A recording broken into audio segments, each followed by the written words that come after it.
Huwag mo akong pigilan sa mga insertions ko. Huwag ka nang makialam sa budget. Na ginagawa ko lang ang mga utos niya tungkol sa mga insertions na sinasabi niyang hindi na raw niya makilala. Nagsabi na ipinapa-insert ng mga projects ang Pangulo na worth 50 billion pesos. Naging malinaw sa akin na siya mismo ang nag-utos kila Secretary Mina Pangandaman at Yusek Adrian Bersamin ang gusto niya ng 50 billion pesos na insertion. Ngunit ang sagot ng Pangulo, humingi ka ng bago or dagdag na insertions. Bakit hindi niya agad tinanggal noon pa? Kasi mismo siya ang nagbibigay ng utos. Ako mismo ang nakasaksi at nakausap ng mga taong direktang sangkot. Hindi lang po ang Pangulo ang may insertion sa budget, pati po si Congressman Sandro Marcos. Pero kahit na i-deliver na ang 1 billion pesos para kay Pangulong Marcos at kahit na naisama na rin sa 2025 budget ang 100 billion pesos insertion sa pamamagitan ng BICAM Committee, ayon mismo sa utos ng Pangulo, nagagalit pa rin daw si BBM. Kaya noong February 2025, sumulat po ako ng isang confidential letter kay Pangulong Marcos. Doon ko ipinaliwanag na ginagawa ko lang ang mga utos niya tungkol sa mga insertions na sinasabi niyang hindi na raw niya makilala. Ilalabas ko po ang sulat ko sa Pangulo kasama ng video ito. Si Yusek Jojo Cadiz ang nag-ayos ng aming meeting noong March 2025 sa 1201 Aguado Street, tapat ng Malacanang, Gate 4. Pero sa halip na kumalma ang Pangulo, lalos lang siyang nagalit. Sa halip na itanggi o linawin niya ang tungkol sa 100 billion insertion, pinagsabihan niya kami ni dating Speaker Romualdez at sa akin mismo, diretsahan niyang sinabi, huwag mo akong pigilan sa mga insertions ko. Huwag ka nang makialam sa budget. Dahil sa mga binitawang salita sa akin ni BBM, naging malinaw sa akin na siya mismo ang nag-utos kila Secretary Mina Pangandaman at Yusek Adrian Bersamin na ipasok ang 100 billion pesos worth of projects. Kaya kung hindi talaga totoo na galing sa Pangulo ang utos, bakit hindi niya agad tinanggal noon pa sina Secretary Mina Pangandaman at Undersecretary Adrian Bersamin nang pinaalam ko sa kanya ang 100 billion insertions sa pamamagitan ng sulat?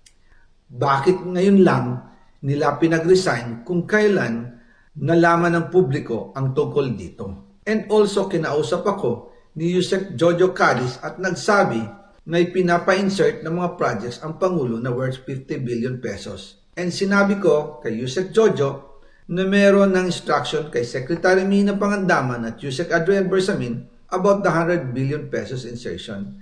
And sabi niya, kakausapin niya ang Pangulo na kung pwede, doon na lang i-charge ang gusto niya ng 50 billion pesos na insertion. Ngunit ang sagot ng Pangulo, humingi ka ng bago or dagdag na insertions. Doon po nakita at naramdaman na hindi pwedeng sabihin ng Pangulo na wala siyang alam sa mga nangyayari. Kasi mismo siya ang nagbibigay ng utos. Ako mismo ang nakasaksi at nakausap ng mga taong direktang sangkot. Kaya hindi na pwedeng maghugas kamay at magturo na parang inosente. At kung titingnan ninyo ang 2026 budget, may panibago siyang 97 billion insertions. Pero ngayon, ipinasok na mismo sa President's Budget or NEP 2026. Yan po ang kinumpirma ni Secretary Manny Bunoan na may instructions ang Pangulo na magpasok ng 100 billion ulit sa President's Budget. Kaya wala na siyang pwedeng ipamigay. Ito ay nalaman ko noong May 2025 sa meeting namin kasama si dating Speaker Romualdez sa number 30 Tamarind Street, Forbes Park. Kaya nang nadiskubre ng House of Representatives ang insertion sa flood control sa 2026 budget, ibinilik namin ang DPWH NEP 2026 dahil mali na ito at panibagong flood control projects na naman. Hindi lang po ang Pangulo ang may insertion sa budget. Pati po si Congressman Sandro Marcos, meron din pong pinapasok taon-taon.